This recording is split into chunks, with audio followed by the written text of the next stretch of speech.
Hello everyone. सो जो लोग live session haemoglobin का लास्ट टाइम अटेंड नहीं कर पाए उनके लिए ये रिकॉर्ड कर रही हूँ। So first of all I welcome you all. I am a dietitian Deepika D'Souza, short form में 3D. I'm working since 2011 in this nutritional field. And now after like 13-14 years का जो मेरा एक्सपीरियंस है वो मैं आप लोगों के सामने शेयर करना चाहती हूँ। सो नाउ बहुत सारी चीज़ों में ना I mean her age group में देखा गया है कि हीमोग्लोबिन की कमी होना बहुत ही रेयरली, मतलब बहुत ही ऐसी रेयरली केस होगा कि हीमोग्लोबिन एकदम नॉर्मल होगा। बट हीमोग्लोबिन की कमी बहुत ज़्यादा पाई गई है। तो फिर हम इसे कैसे बढ़ा सकते हैं, हीमोग्लोबिन या आयरन की कमी को हम कैसे बढ़ा सकते हैं हर एक एज ग्रुप में, उसके ऊपर आज का ये सेशन होने वाला है जो मैं रिकॉर्ड कर रही हूँ आप सभी के लिए। सो लेट्स सी आगे। सो फर्स्ट ऑफ ऑल हम ये देख लेते हैं कि हीमोग्लोबिन एग्जैक्टली होता क्या है। क्या है हीमोग्लोबिन? हीमोग्लोबिन ये है ना एक प्रकार का प्रोटीन है जो कि रेड ब्लड सेल्स में पाया जाता है। और ये क्या हेल्प करता है? ये हेल्प करता है carries oxygen from lungs to body. इसके अलावा भी बहुत सारे हीमोग्लोबिन के फंक्शंस हैं, कि सिर्फ ऑक्सीजन ही कैरी नहीं करता है बल्कि ये ट्रांसफर करता है carbon dioxide back to the lungs from exhalate, तो सो दैट वो एक्सेल कर सके फॉर एक्सलेशन। तो सिर्फ ऑक्सीजन ही कैरी नहीं करता बल्कि कार्बन डाइऑक्साइड भी back to the lung transfer करते हैं ताकि लंग्स जो है एक्सेल कर सके कार्बन डाइऑक्साइड को। इसके अलावा essential for maintaining energy level, हम एनर्जी लेवल को मैनेज करने के लिए, मेंटेन करने के लिए भी हीमोग्लोबिन बहुत अच्छे से काम करता है। तो अगर हीमोग्लोबिन की कमी होती है या आयरन की कमी होती है तो एनर्जी लेवल बहुत डाउन हो जाता है या ओवरऑल हेल्थ भी ठीक से समझ में नहीं आता है। तो अगर हीमोग्लोबिन कमी है तो हमें उसे कंप्लीट करना है, उसे बढ़ा के लेके आना है। नाउ और क्या क्या फंक्शन हो सकते हैं हीमोग्लोबिन के? It maintains oxygen supply to tissue and organs. So organs and tissue को भी ऑक्सीजन सप्लाई मेंटेन करने में हेल्प करता है। नाउ अगर हीमोग्लोबिन प्रॉपर है तो एनीमिया से भी बच सकते हैं, एनीमिया को भी वो प्रिवेंट करता है।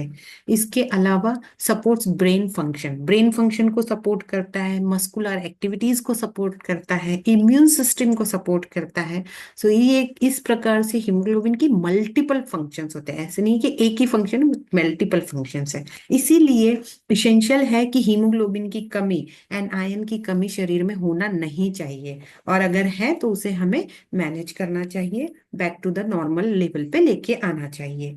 आगे बढ़ते हैं कि नॉर्मली एक लेवल क्या होता है हीमोग्लोबिन का। तो वुमेन एंड मेन दोनों में भी अलग अलग होता है। लेबोरेटरी टू लेबोरेटरी, हर एक लैब टू लैब थोड़ा सा डिफरेंस आ सकता है। मोस्टली 12 से 15 के बीच में वुमेन का हीमोग्लोबिन लेवल होना चाहिए एंड फॉर मेन 13.8 to 17 के आसपास हीमोग्लोबिन का रेंज होना चाहिए। अगर इस रेंज से कम है तो मतलब हीमोग्लोबिन कम है, और इस रेंज से ज्यादा तो हीमोग्लोबिन ज्यादा है। तो हमें इस रेंज के बीच में चाहिए, ना हीमोग्लोबिन कम चाहिए ना हीमोग्लोबिन ज्यादा चाहिए। तो फिर कैसे इसको कर सकते हैं आगे देखते हैं। अगर हीमोग्लोबिन की कमी होती है तो क्या क्या चीजें हो सकती हैं? कुछ चीजें मैंने यहाँ पे नोट डाउन की है, इसके अलावा भी काफी सारी चीजें हो सकती हैं। जैसे कि यहाँ पे देखो, शॉर्टनेस ऑफ ब्रेथ, कम ऐसे लगेगा जैसे हमने मतलब सांस लिया है लेकिन कंप्लीट हमें वो लंग्स में जितने ऑक्सीजन चाहिए वो फील नहीं हो पाता है, तो शॉर्टनेस ऑफ ब्रेथ फील होगा। कभी कभी हाथ पैर बहुत जल्दी ठंडे हो जाते हैं किसी किसी के हीमोग्लोबिन की कमी है तो। डिफिकल्टी होती है किसी भी चीज में कंसंट्रेट करने के लिए, तो कंसंट्रेशन जो है ना वो बढ़ाने में हीमोग्लोबिन हेल्प करता है। अगर हीमोग्लोबिन की कमी है तो फिर कंसंट्रेशन नहीं हो पाता, कंसंट्रेशन नहीं हो पाता किसी काम में। और साथ ही साथ मेमोरी लॉस में भी देखा गया है कि बहुत जल्दी भूल जाते हैं चीजों को। सो कभी कभी हीमोग्लोबिन की कमी की वजह से भी हमें कुछ कुछ चीजें याद नहीं रहती, कुछ सामान यहीं पास में ही रखा रहता है और फिर हम भूल जाते हैं कहाँ रखा है। तो हमें हीमोग्लोबिन को मेंटेन करना जरूरी है। इसके अलावा इन्फ्लेमेशन और सोरनेस हो सकती है, टंग्स में बार बार किसी को अल्सर्स की तकलीफ भी हो सकती है अगर हीमोग्लोबिन की कमी है, तो ये can be, it can be one of the reason. इसके अलावा हेडेक की समस्या बार बार अगर आपको है और हीमोग्लोबिन की वजह से है, तो हीमोग्लोबिन अगर मेंटेन कर लेंगे तो हेडेक भी शांत हो सकता है, अगर हीमोग्लोबिन की कमी की वजह से हेडेक है तो। Then fatigue, weakness, pale skin, chest pain भी हो सकता है अगर हीमोग्लोबिन की कमी है तो। ब्रिटल नेल्स हो सकते हैं। Lack of sleep can be a reason. Hair fall can be a reason, जो मैंने यहाँ पे अभी मेंशन नहीं किया, लेकिन कुछ भी बाकी अदर्स भी रीजन होते हैं अगर हीमोग्लोबिन की कमी होती है तो। कभी कभी महिलाओं में पीरियड्स की टाइम पे नहीं आ पाते हैं बिकॉज ऑफ हीमोग्लोबिन की कमी, या समथिंग कुछ और भी रीजंस है जिसकी वजह से हीमोग्लोबिन की कमी हुई है तो। सो ये थे कुछ सिम्टम्स जो जिसकी वजह से हीमोग्लोबिन मतलब लाइक समझ में आता है कि अगर ऐसा कुछ है तो हमें हीमोग्लोबिन टेस्ट करवा लेना चाहिए, ताकि हमें पता चल जाए कि अगर ऐसी कोई चीजें हैं जो यहाँ पे मैंने मेंशन किया, अगर हीमोग्लोबिन की कमी की वजह से है तो हम हीमोग्लोबिन बढ़ा के इन सारी चीजों से निजात पा सकते हैं। नाउ जो लो हीमोग्लोबिन है ना, वो क्या result, it result into anaemia. अगर लो हीमोग्लोबिन है तो कहते हैं एनीमिया हो गया। एनीमिया सिंपल लैंग्वेज में क्या है कि खून की कमी बोलते हैं, कि खून की कमी को ही मतलब सिंपल लैंग्वेज में एनीमिया बोलते हैं। There are few types of anaemia, मैं यहाँ पे आप लोगों को थोड़ा सा फोकस करना चाहूंगी। अगर आयरन की कमी की वजह से एनीमिया है तो उसको आयरन डेफिशिएंसी इन एनीमिया बोलते हैं। अगर vitamin B12 and folate, folic acid की कमी की वजह से एनीमिया है तो फिर वो विटामिन डेफिशिएंसी एनीमिया उसको बोलते हैं। कभी कभी क्या होता है, कुछ क्रॉनिक डिजीजेस हो जाते हैं, बीमारियां हो जाती है, और उस वजह से जो रेड ब्लड सेल्स है वो कम हो जाता है ग्रेजुअली ब्लड में, और उसकी वजह से जो एनीमिया होता है तो वो कोई बीमारी की वजह से मतलब क्रॉनिक डिजीज की वजह से एनीमिया हुआ तो वो उस कैटेगरी में जाता है। इसके अलावा भी कुछ एनीमिया के टाइप्स हैं, जैसे हिमोलिटिक एनीमिया। इसमें क्या, ये प्रकार का ब्लड ब्लड डिसऑर्डर है। इसमें जो रेड ब्लड सेल्स जितने बनने चाहिए तो उतना कम स्पीड में नहीं बन पाते, ब्रेकडाउन रेड ब्लड सेल्स का ज्यादा होता है, लेकिन जो जितने बनने चाहिए रेड ब्लड सेल का प्रोडक्शन वो कम होता है, तो फिर वो प्रॉपर रिप्लेस नहीं हो पाता है, जो ब्रेकडाउन हुआ है वो पूरा लॉस, और इस वजह से वो हेमोलिटिक एनीमिया का कैटेगरी में जाता है। जैसे मोस्टली थैलेसेमिया के केसेस में, या किसी को ऑटो इम्यून कोई डिजीज वगैरह हुआ है तो उसमें भी एनीमिया, इस प्रकार का एनीमिया देखा जाता है। या कोई पर्टिकुलर कोई मेडिसिन की वजह से अगर हीमोग्लोबिन कम हुआ है तो वो भी इसमें ज्यादा से ज्यादा रेड ब्लड सेल्स का अगर लॉस होता है और वो रिप्लेस नहीं हो पाता है तो फिर वो इस एनीमिया में चले जाते हैं। So these are few types जो कि एनीमिया के टाइप्स हैं।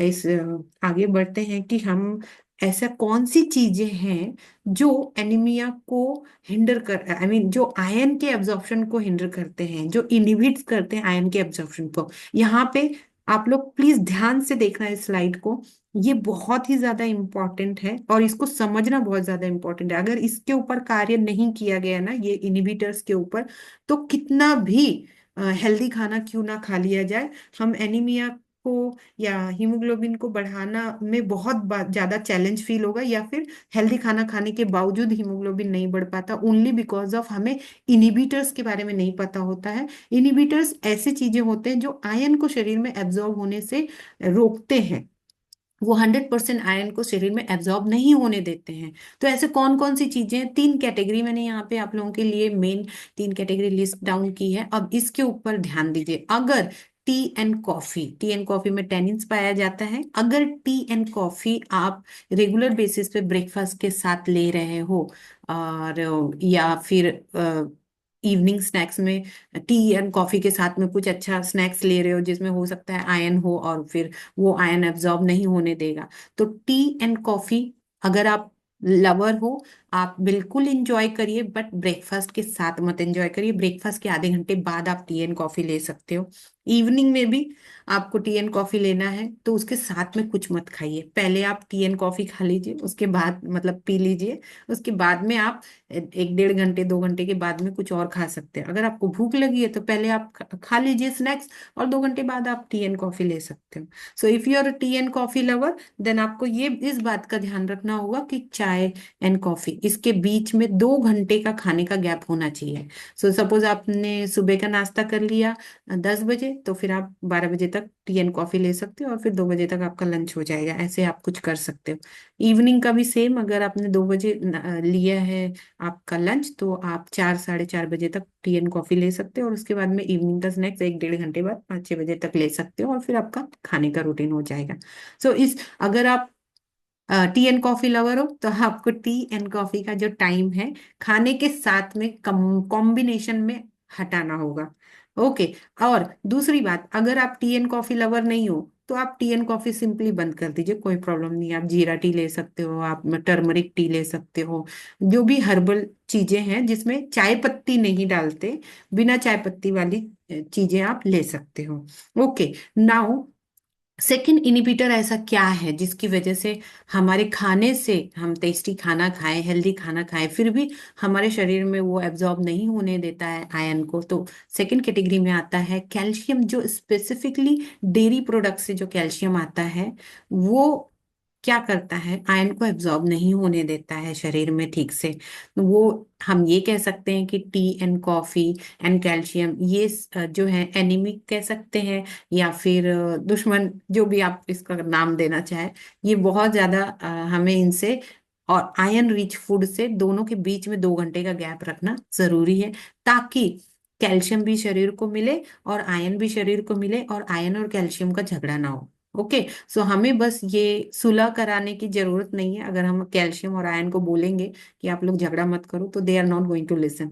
बट हमें, अगर वो इंसान होते तो शायद सुन भी लेते, अब वो इंसान नहीं हो तो मिनरल्स है, तो फिर उनका टाइमिंग हमें अलग अलग रखना है। ओके, 2 घंटे का गैप हमें अलग अलग रखना है। नाउ थर्ड कैटेगरी क्या है? थर्ड कैटेगरी ये है कि फाइटेट्स जो होल ग्रेन में पाए जाते हैं, वो क्या करते हैं, वो आयरन और कैल्शियम दोनों को भी बाइंड कर लेते हैं, और फिर वो ना तो आयरन को एब्जॉर्ब होने देते हैं ठीक से, ना कैल्शियम को एब्जॉर्ब होने देते हैं ठीक से। तो ये जो फाइटेट्स रिच फूड होते हैं वो क्या होते हैं? वो mostly beans, nuts, seeds, grains, legumes, इनमें सब में पाए जाते हैं। तो जब इनको हम सोक करते हैं, इनको स्प्राउट्स करते हैं, इनको फर्मेंटेशन करते हैं, तो इसके जो फाइटेट्स की लेवल होती है वो कम हो जाती है। और उसके बाद में फिर वो, जब फाइटेट्स की लेवल कम हो गई, तो वो आयरन और कैल्शियम के साथ में कोई भी फाइटिंग नहीं करते हैं। तो इस बात का हमें ध्यान रखना है कि ये तीनों चीज का हमें ध्यान रखना है। ये तीनों को चीज का हम ध्यान रखेंगे तो अच्छे से हमारे शरीर को हेल्दी खाना खाते हुए आयरन की कमी भी नहीं होगी। आयरन भी, और अगर कमी ऑलरेडी है तो उसको हम बढ़ा सकते हैं। और कैल्शियम की भी कमी नहीं होगी, क्योंकि कैल्शियम और आयरन को दोनों को साथ में नहीं खाएंगे, 2 घंटे का गैप रख के हम उसको कर सकते हैं। सो ये, आई होप आप लोगों को ये अच्छे से समझा होगा। रिकॉर्डिंग देखने के बाद अगर आपके कुछ क्वेश्चंस हैं इनिबिटर से रिलेटेड, आप ग्रुप में मुझसे पूछिए, मैं आपको रिप्लाई कर दूंगी। आगे बढ़ते हैं। सो जैसे मैंने कहा कि कुछ चीजें इनहिबिटर करती हैं, मतलब रोकती हैं एब्जॉर्प्शन को, वैसे ही गुड न्यूज यहाँ पे है आप सबके लिए कि आयन का कोई दोस्त भी है। सो आयन के दोस्त का नाम क्या है? फर्स्ट दोस्त का नाम है vitamin C. So vitamin C rich जो फूड होते हैं वो आयन एब्जॉर्प्शन को बूस्ट करते हैं, आयन को हेल्प करते हैं एब्जॉर्ब होने में। जहाँ कैल्शियम, विट जो टी कॉफी है वो आयरन एब्जॉर्प्शन को रोकते हैं, वहीं विटामिन सी क्या करता है, उनको हेल्प करता है कि सपोर्ट करता है एब्जॉर्ब होने में। तो विटामिन सी का कॉम्बिनेशन हमें आयरन रिच फूड के साथ में करना चाहिए, ताकि जो शरीर में आयरन का अच्छे से एब्जॉर्ब हो। दूसरा ऑप्शन क्या है? Heme iron and non heme iron, ऐसे दो प्रकार के आयन होते हैं, heme iron and non heme iron. इन दोनों को साथ में कंज्यूम कर सकते हैं टुगेदर, तो इससे भी अच्छे से बढ़ेगा हीमोग्लोबिन। अब ये हिम आयन और नॉन हिम आयन क्या है, इसके ऊपर पहले हम लोग थोड़ा सा फोकस कर लेते हैं, ताकि आप लोगों को समझ पाए कि हिम आयन और नॉन हिम आयन होता क्या है। जो हिम आयन होता है ना, वो बहुत जल्दी हमारे शरीर में मतलब हमारी डाइट से हमारे शरीर में एब्जॉर्ब हो जाता है। तो उसके एग्जाम्पल क्या है?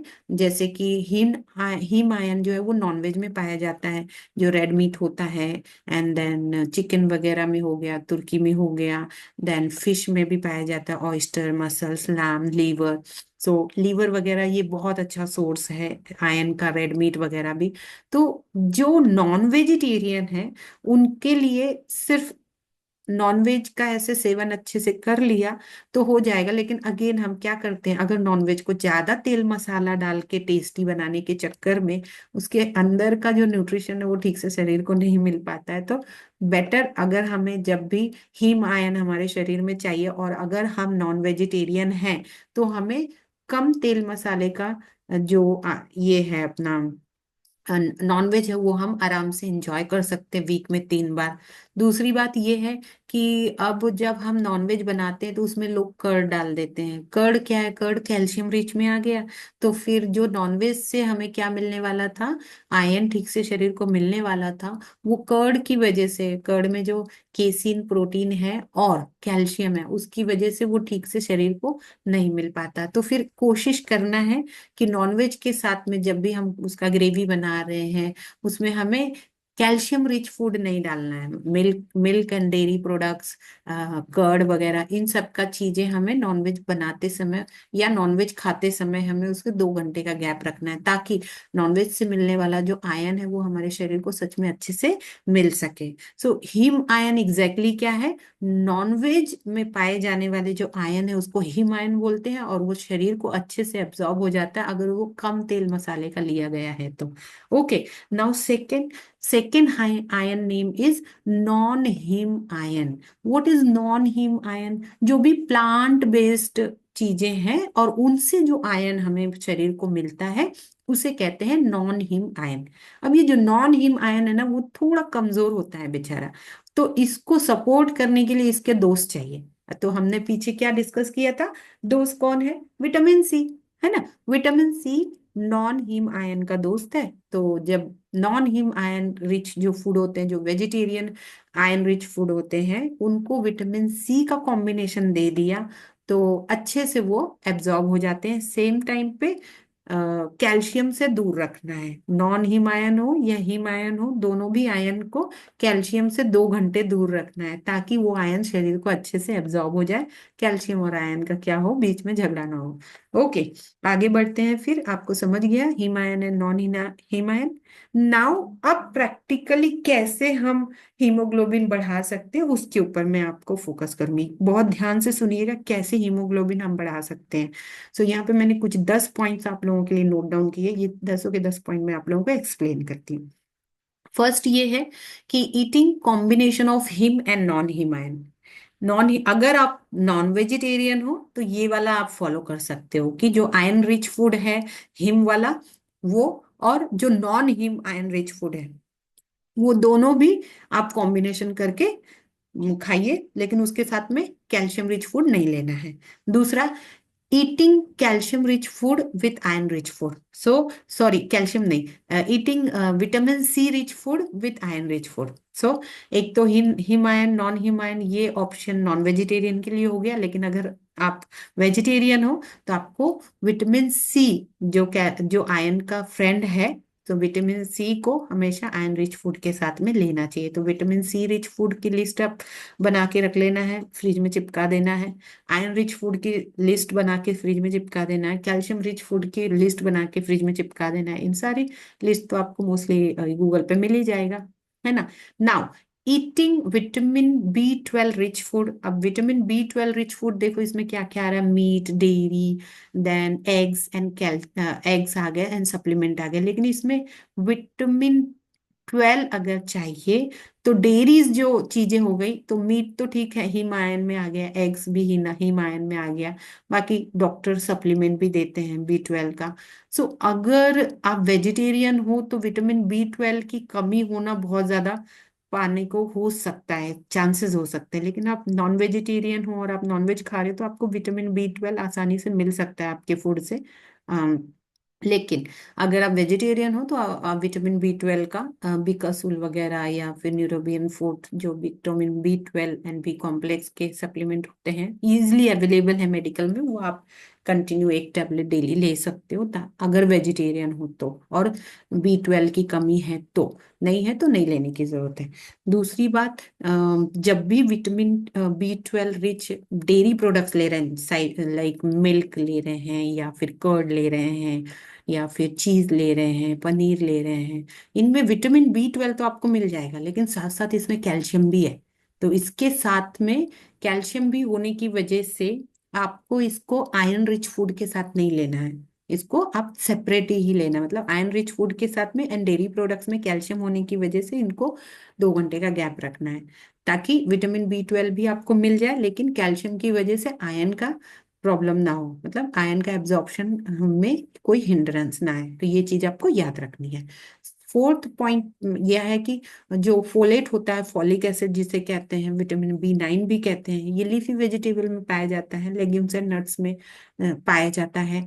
सो अगेन, जो लीफी वेजिटेबल है जैसे स्पिनच वगैरह हो गया, अदर लीफी वेजिटेबल्स हो गए, सो इसका जो फॉलिक एसिड अगर हमें चाहिए शरीर को, तो इसको क्या चाहिए सपोर्ट में, विटामिन C का सपोर्ट चाहिए, लेकिन कैल्शियम रिच जो फूड है उसको इससे दूर रखना है। सो स्पेसिफिकली कैल्शियम रिच फूड जो डेयरी प्रोडक्ट से आते हैं उनसे उनसे ज्यादा इंटरेक्शन होता है, सो उनसे दूर रहना है।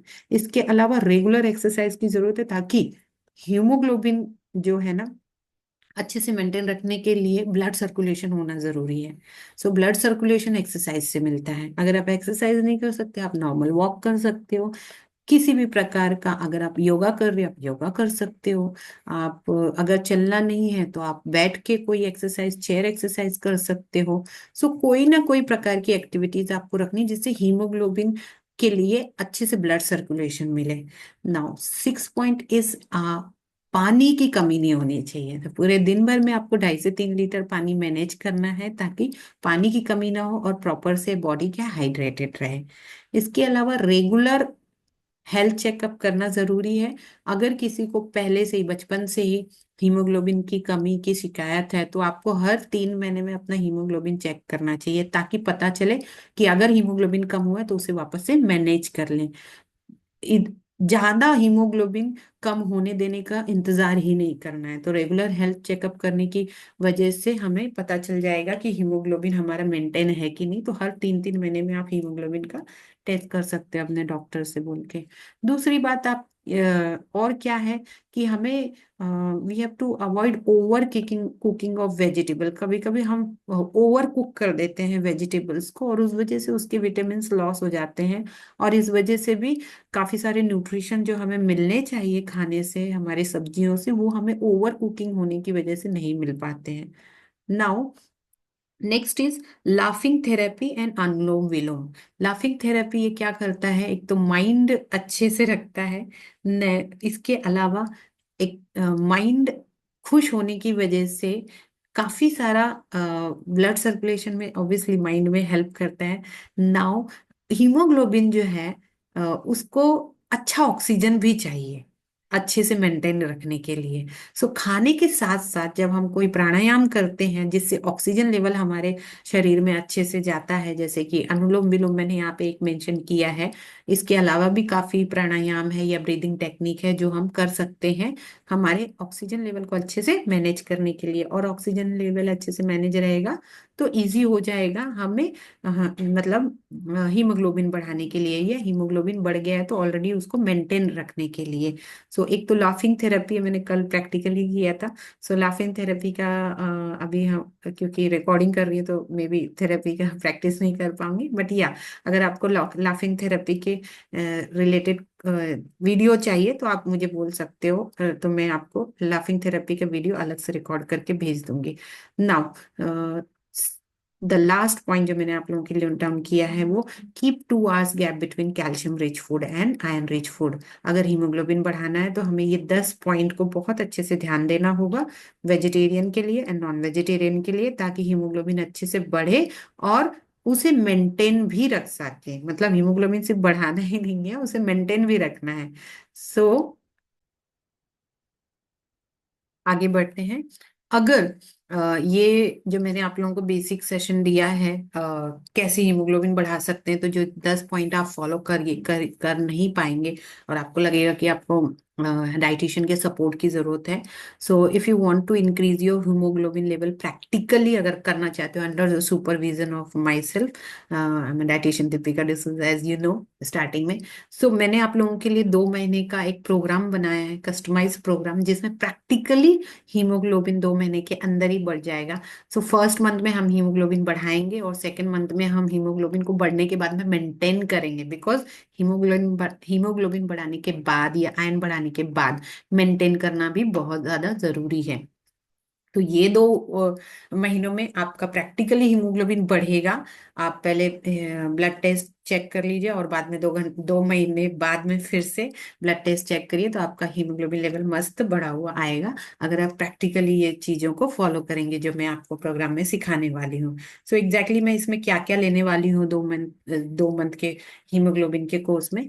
इसमें जूम सेशन होगा जिसमें मैं आप लोगों को बताऊंगी कि how to manage breakfast, lunch and dinner and snacks, इनके ऑप्शंस को कैसे मैनेज करना है ताकि हीमोग्लोबिन रिच हम खाना खाएं, साथ साथ में कैल्शियम की भी कमी नहीं होनी चाहिए। पता चला ब्रेकफास्ट में आयरन रिच ले लिया, लंच में भी आयरन रिच ले लिया, डिनर में भी आयरन रिच ले लिया और स्नैक्स में भी आयरन रिच ले लिया, और फिर आयरन तो बढ़ गया, हीमोग्लोबिन भी बढ़ गया, लेकिन कैल्शियम की कमी आ गई। तो हमें कैल्शियम की भी कमी नहीं चाहिए शरीर में, इसलिए breakfast, lunch, dinner and snacks इनको मैनेज करना जरूरी है ताकि हमें कैल्शियम भी मिले शरीर को और आयरन भी मिले, और दोनों के बीच में 2 घंटे का गैप भी हो, और आपको टेंशन ना हो कि एग्जैक्टली ब्रेकफास्ट में फिर क्या खाना है, फिर लंच में क्या खाना है, फिर डिनर में क्या खाना है।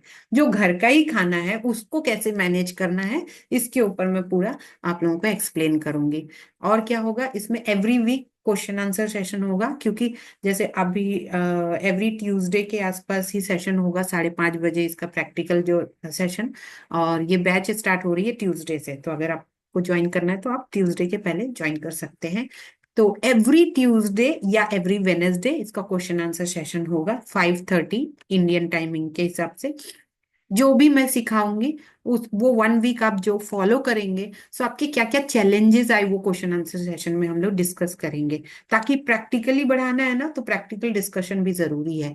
तो जो भी मैं सिखाऊंगी अगर उसको प्रैक्टिकली आप फॉलो कर रहे हैं तो उसमें जो भी चैलेंजेस आएंगे उसको हम क्या करेंगे, अच्छे से मैं उसको सॉल्व करूंगी, और फिर आप वापस से फॉलो करना, फिर नेक्स्ट वीक में वापस से बताना कि ये एक हफ्ते में क्या क्या आपने फॉलो किया, क्या क्या आपके चैलेंजेस आए, अब ये नए चैलेंजेस को कैसे सॉर्ट आउट करना है उसके ऊपर डिस्कस करेंगे। तो इसके लिए question answer session once in a week में हम मिलेंगे जूम में और डिस्कस करेंगे कि कैसे आप फॉलो कर रहे हैं जो भी मैं सिखाऊंगी, कि ब्रेकफास्ट, लंच और डिनर और स्नैक्स को कैसे मैनेज करना है। नाउ डेली फॉलो ग्रुप में आप अपडेशन देना है कि कैसे फॉलो कर रहे हैं, आपको ब्रेकफास्ट, लंच और डिनर जो आप ले रहे हैं जो मैं बताऊंगी उस उनका आपको फोटो भेजना है ताकि मुझे समझे कि आप सच में फॉलो कर रहे हो कि नहीं। सो डेली फॉलो ग्रुप में होगा। And next is meditation. कौन कौन से मेडिटेशन है जो हीमोग्लोबिन और आयरन को बढ़ाते हैं, वो इसका मेडिटेशन का एक सेशन लूंगी, और वो मेडिटेशन आप क्या कर सकते हैं, कंटिन्यू कर सकते हैं। नेक्स्ट सेशन होगा प्राणायाम का, ऐसे प्राणायाम जो हीमोग्लोबिन और आयरन को बढ़ाने में हेल्प करते हैं। एंड उसके अलावा नेक्स्ट सेशन होगा लाफिंग थेरेपी का। सो लाफिंग थेरेपी कैसे करना है, लाफिंग की टेक्निक्स क्या है, जैसे कल मैंने लाइव 2 लाफिंग टेक्निक डिस्कस किया था, तो जिन्होंने लाइव अटेंड किया था उन्होंने सामने ही कर लिया था मेरे साथ प्रैक्टिकल। सो इसके अलावा भी काफी लाफिंग टेक्निक्स हैं, तो उनको कैसे हम सीख सकते हैं और डेली डे टू लाइफ में हम उनको इंक्रीज कैसे कर सकते हैं ताकि लाफिंग से भी हमारा मेंटल हेल्थ में काफी हेल्प होगा, और फिर वो हीमोग्लोबिन को मेंटेन रखने में मेंटली काफी हेल्प करेगा। And the last one, affirmation and visualisation. कैसे हम अफर्मेशन एंड विजुअलाइजेशन का इस्तेमाल कर सकते हैं हमारा हीमोग्लोबिन लेवल बढ़ाने के लिए और बढ़ने के बाद में उसको मेंटेन करने के लिए, तो इसके ऊपर भी सेशन होगा। तो इस तरीके से लाइव सेशंस होंगे जो 2 महीने के कोर्स में इंक्लूड किए जाएंगे और जो प्रैक्टिकली आपको हेल्प करेगा हीमोग्लोबिन एंड आयरन को बढ़ाने के लिए। सो अगर आपको ये 2 महीने का कोर्स ज्वाइन करना है तो आप इसका फीस है only 500 rupees for 2 month. Actually इसका फीस था 4,000 है। अगर मैं इंडिविजुअल क्लाइंट लेती हूँ तो मैं पर क्लाइंट का 4,000 फीस लेती हूँ 2 महीने में हीमोग्लोबिन बढ़ाने के लिए। बट क्योंकि आप लोगों को ये ऑफर के जरिए मिल रहा है, तो ओनली 500 रुपीज आपको 2 महीने के कोर्स में मिलेगा, जिसमें आप प्रैक्टिकली आप सिर्फ फॉलो करिए। जो भी चैलेंजेस आएंगे उसको मैं आंसर दूंगी कि उसको कैसे आप टैकल कर सकते हो चैलेंजेस को, और सारे चैलेंजेस के बाहर उभर के अपने हीमोग्लोबिन को कैसे 2 महीने में अच्छे से बढ़ा सकते हो, और बाद में बढ़ाने के बाद में उसको मेंटेन भी रखना है। सो ये पूरा आपको मैं 2 महीने के कोर्स में एक्सप्लेन करूंगी। सो अगर आपको ज्वाइन करना है तो ये मेरा QR कोड है, आप इसमें स्कैन करके इसका पेमेंट का जो 500 रुपीज है उसका स्क्रीनशॉट आप मुझे मेरे व्हाट्सएप नंबर पे कर सकते हो। और फिर मैं आपको स्टार्ट कर लूंगी। तो हमारा जो स्टार्ट हो रहा है ट्यूसडे से स्टार्ट हो रहा है, तो उसके पहले आप ज्वाइन कर लीजिए। अगर आपको हीमोग्लोबिन प्रैक्टिकली बढ़ाना है तो आप ये 2 महीने का कोर्स ज्वाइन कर सकते हो। So thank you so much everyone for watching this recording. God bless you all. आपकी जो भी क्वेरीज होगी आप ग्रुप में पूछिए, मैं रिप्लाई करूंगी। और थैंक यू सो मच।